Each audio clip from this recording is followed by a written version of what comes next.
Well, I hope you all logged in and got your free stuff during the anniversary event, because that month is over. Now we're moving on to some new collaborative content, with the Dune franchise of all things. Alright, so what do we have to look forward to? Per usual with collaborative events like this, we have emblems, inscriptions, camos, commanders from the universe, and that sort of thing. We're getting 5 2D commanders, and here they are. All of these, I'm sure you know if you've seen the movies. But we are getting one 3D commander if you're into that sort of thing. And it is Dave Bautista's character, actually, but with his helmet on. So, unfortunately, you don't get Dave Bautista in your garage. Either way, here he is. As well as those commanders, we have these cool-looking emblems and inscriptions, as well as a unique sandworm camo for all environments. And speaking of the sandworm, we also have a garage gear item of said sandworm. Of course, all of these are available in bundles, one that gets you literally everything for less than 16,000 gold. But we haven't even talked about the tank yet, so let's do that.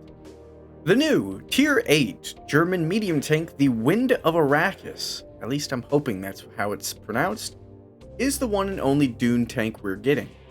And yes, I did say Tier 8, I'm very happy to see that. So what's this thing packing? Well, it's got 120mm, it does 400 damage. Remember, I said Tier 8. Before we get into the nitty-gritty of the statistics, this tank on PC is just a 3D style for an already existing tank they have over there. Some German tank with a shovel. The Mittlerer KPZ-PR68P. Quite a mouthful. So this tank does closely resemble that tank on PC. But like I said, since PCs is a skin for an already existing tank, the armor model on PC actually has to align with the old tank that it's just a skin of. Since we don't have that tank in this game, and this is not a skin for a tank, this tank actually has a different armor model. And that's important because that means this tank could potentially have different weak spots. And while the article didn't really show a good view of the armor model itself, I wanted to wait till today where I could get into the game to release this video and discuss or look at the armor model itself and what's really different about it. And from what I can tell, the hull is almost sort of identical to how the tank it's based off of really works. It still has that sort of like upper plate shovel type thing going on, except that extra hump from the shovel doesn't actually protect a hole behind it. So this doesn't have spaced armor like the Tier 8 on PC does. But that's not to say the hull is worse.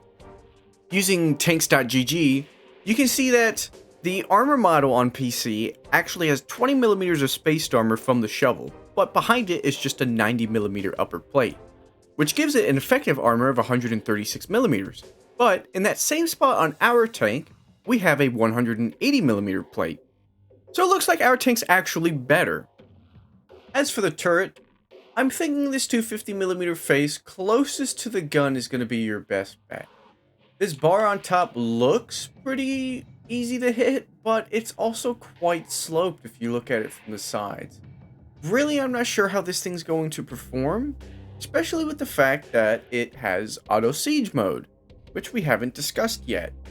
This thing comes with 5 degrees of gun depression, but with auto siege mode it can get up to 9, which is pretty decent.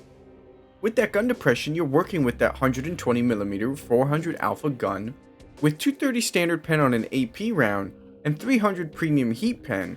Of course, if you've played with auto siege mode though, you might know that that's kind of a pain in the butt, but hopefully that doesn't bring this tank down too much. Other notable stats include its 1300 HP, 390 base view range, 0.33 accuracy with a 2-second aim time, 55 km/h top speed with an almost 20 power to weight ratio, and a 50% silver bonus as a Tier 8 premium. Of course, we're only looking at this statistically, and I can't tell you how it plays in-game yet as I don't have it, but it looks quite strong. And that turret kind of worries me. I don't know where I would want to pen that, but I will be trying this tank out myself after we earn the 45% discount on it. Yes, I did say we, and earn, and discount, because we have a community event going on that will allow us to earn a discount on this tank. This community event comes in 3 parts. Each of those parts will give us a 15% discount on the vehicle. But of course, that's not all. each part is 17.5 million points, and along the way to the end goal for each part will be multiple rewards. Those rewards include the usual boosters, consumables, silver, premium time, and such, as well as some celebration war chests, and some Dune inscriptions, emblems, and camos. In particular for part 1, once we have 17.5 million points, everyone will also get the Gurney 2D Standard Commander. In part 2 is where we'll get the Sandworm Camouflage, as well as the Freeman Soldier 2D Commander. And in part 3 we'll get the Warrior 2D Commander, a special medal for completing the event, and a British Tier 8 HMH Huntsman Centurion medium tank as well. If you have this vehicle already, you'll get a free garage slot and nearly 4 million silver in duplication. But once all 3 stages are complete, everyone will have a 45% discount on the Wind of Arrakis tank. And that is when you can expect a review from me, as I will be purchasing it after that discount is fully acquired. So how do you make points towards this community op? In each part there's 3 ways to make a point. 2 of them are shared in all 3 parts, but one of the ways of making points changes between parts. The 2 ways of making points that don't change between parts are playing a battle on a desert map for 1 point, and earning 25,000 silver in any number of battles for another. For part 1 in particular, the 3rd way to make a point is by doing 2,500 total in a battle of either damage dealt, assisted damage, damage blocked, or base capture point. For part 2, you'll get that 3rd way of making a point by damaging 2 or more undamaged enemy vehicles. And in part 3, you'll get it by dealing 750 or more damage to vehicles that are 1 tier higher than you. Which means in part 3, you're going to want to play lower tiers. And I'm presuming that applies to Cold War too, because there are tiers underneath the era system. There is something different about this community event though.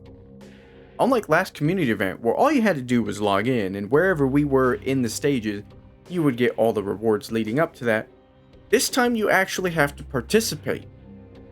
To earn these rewards, you have to at least contribute 35 points towards the community event. No, that is not 35 points per part, that is 35 points total. But once you get those 35 points, you will receive all the rewards from the stages that have already been complete. So don't worry about getting it now, get it when you can. Make sure it's before the end of the month, because this community event runs all month long, and ends April 2nd. And then you have it, the Dune community event. I look forward to making a review on the tank for you guys, probably somewhere within 2 weeks. And for those of you who are going to buy full price, I hope you enjoy. Thanks for watching, and I'll catch you in the next one.